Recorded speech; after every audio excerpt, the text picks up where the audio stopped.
To a person living in a developed country, some familiar activities might be going to the supermarket to buy food, driving to work, going online to make an order for a new pair of shoes with one-day shipping, texting your friends on your smartphone, paying the water and electricity bills, eating a hot dog, separating your recyclable and non-recyclable garbage.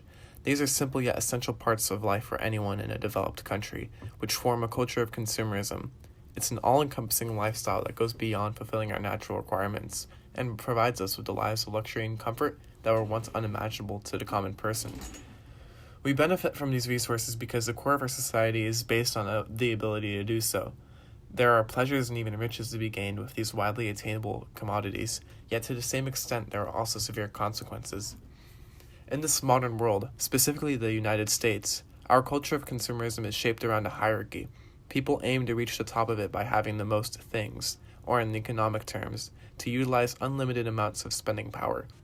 This culture of consumerism is strengthened by images of wealth and prosperity that influential figures and business tycoons alike display in an unforgiving manner. Ironically enough, it is a similar attitude that is destroying the very vessel of our existence, the planet we live on. Consumerism, primarily through the use of fossil fuels, the consumption of animal products, and the use of plastic, has caused irreversible damage to our planet. The most enduring consequence of them all, climate change, poses not only the biggest threat to natural life on Earth, but also humanity itself. At the time of this video, the rise in global temperatures have resulted in severe droughts, forest fires, and horrendous storms, all of which contribute to humanitarian issues that continue to worsen day by day. The greatest victims are those who live in abysmal poverty, many of whom have already resorted to leaving their homes by a result of problems brought around by the exploitation of our planet. And this is only the tip of the iceberg. So far, the renowned solution for humans to address their environmental damage has been to adopt sustainable consumer practices that continue to provide a life of comfort while reducing environmental impact, thus creating a win-win situation. Consumers keep their lifestyles and the environment heals. Being that almost anyone who grew up in the United States has also grown up with this culture of consumerism, it makes sense not to dismantle the very constructs of our lives in order to preserve the ecosystems of the planet. However, pressing science is demonstrating that the situation is worsening, meaning taking immediate action is vital. With this being said, is sustainable consumerism the most viable answer to address our effect on the environment? Does it have the potential to solve these existential problems? And do the companies we buy from actually care about making a difference? Well, the answer is complicated. In theory, sustainable consumerism is the use of products and services with minimized effect on the environment. On the surface, it appears that our consumer society has adopted many of these sustainable practices. Recycling is widespread. Developments are being made in sustainable energy infrastructure. We're encouraged to buy products with environmentally friendly impacts.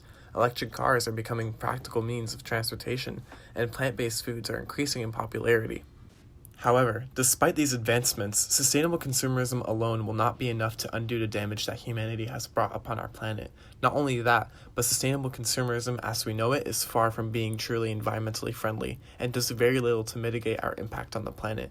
If we are to believe that we have become an environmentally friendly society, then we must do everything we can as consumers to have a minimal impact, meaning what we buy, how we commute, and even how we dispose of our waste must have an extremely low carbon footprint. Yet with many sustainable products, this isn't the case. In fact, mainstream sustainable practices do very little to mitigate an individual's carbon footprint. In a 2012 study analyzing the ecological footprints of Hungarian consumers who demonstrated varied degrees of environmental consciousness, it was found that there was no relationship between environmental awareness and ecological footprint. In fact, the ecological footprint of people varied so greatly that many brown consumers who had little to no interest in sustainable activities had a lower impact than the majority of green consumers who practiced multiple sustainable behaviors. A 2016 study from Germany also found similar results, even demonstrating that wealthier people, despite the notion that they would have the most potential as sustainable consumers, still ended up having a higher ecological footprint due to the greater levels of consumerism. There are many suppositions to the phenomena observed in the studies, one of them being the behavioral impact gap, where the speculative impact of a consumer that they may have about their eco-friendly deeds is much higher than the reality. Despite the altruism that a consumer may feel when practicing sustainable behaviors, this does not equate to a decrease in consumption or carbon footprint.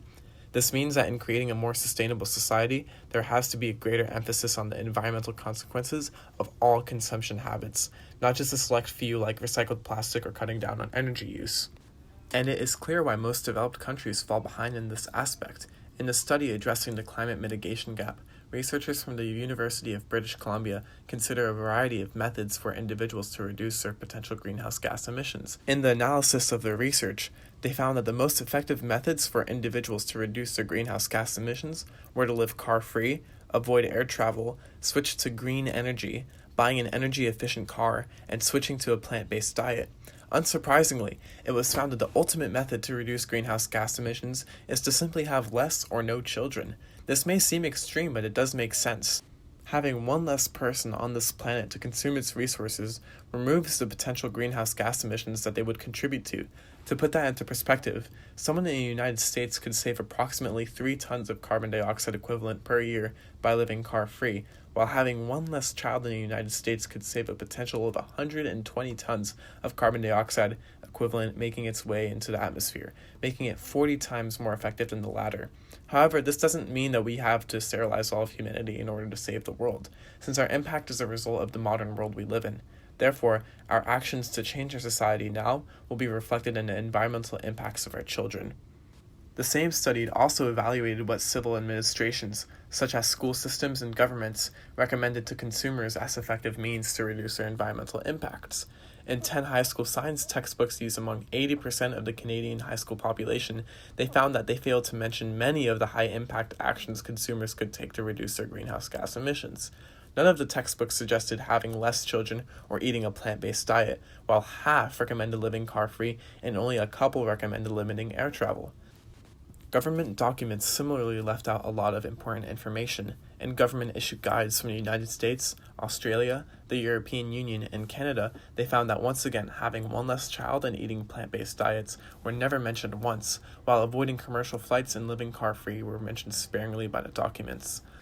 On the other hand, actions like purchasing green energy, buying an energy-efficient car, buying energy-efficient products, and recycling and reusing were mentioned throughout all of the literature that was assessed, despite the fact that they have a minimal or inconsistent effect. While it is reasonable that these recommendations are built around our culture of consumerism and not an ultra-environmentalist agenda, it is very clear that the administrations that we adhere to are much more concerned about keeping the consumer culture alive, rather than advocating for serious societal changes that would ensure the well-being of our race and civilization. It is this very attitude which has entrenched our people into environmental degradation, a prioritization of profit over health and the lives of people. Take for instance the motor oil company ExxonMobil. Despite what one may think, Exxon has previously put immense amounts of funding into climate science and research. During the late 1970s, they sought to study the effects of their industry on the levels of carbon dioxide in the environment and what it would spell for the future. What they found was that if their business practices continued, the recently discovered greenhouse effect would heat up the planet's atmospheres and oceans, resulting in adverse consequences such as rising sea levels, forest fires, and droughts, all events that we're seeing today.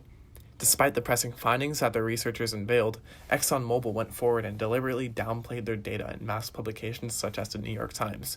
In one article, they even stated that, to those who think industry and nature cannot exist, we say, show a little respect for Mother Nature.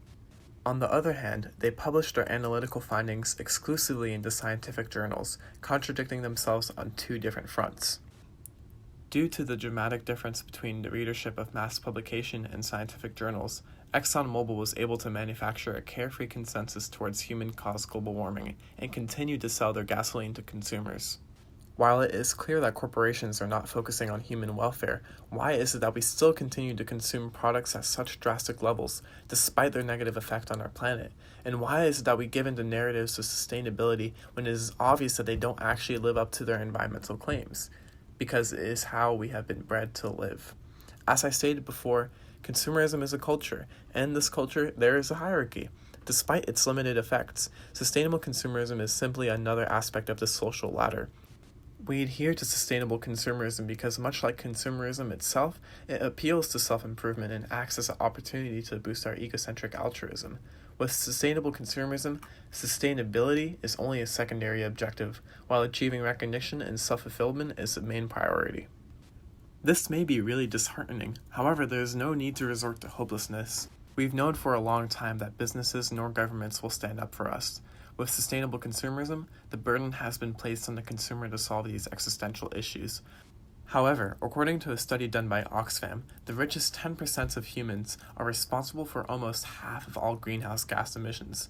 Yet it is many of those same exact people that have coerced politicians into playing their game, and the well-being of the economy has been placed well above that of the people. But as the people, we don't have to play that game. We don't have to give in to the false promises of sustainability, hollow ethics that are simply facades for raking in more profit. While the world around us isn't going to change immediately, we need to consider not only what will happen in our descendants' future, but what will happen in our own future. The solution won't simply come to us. We have to seek it out.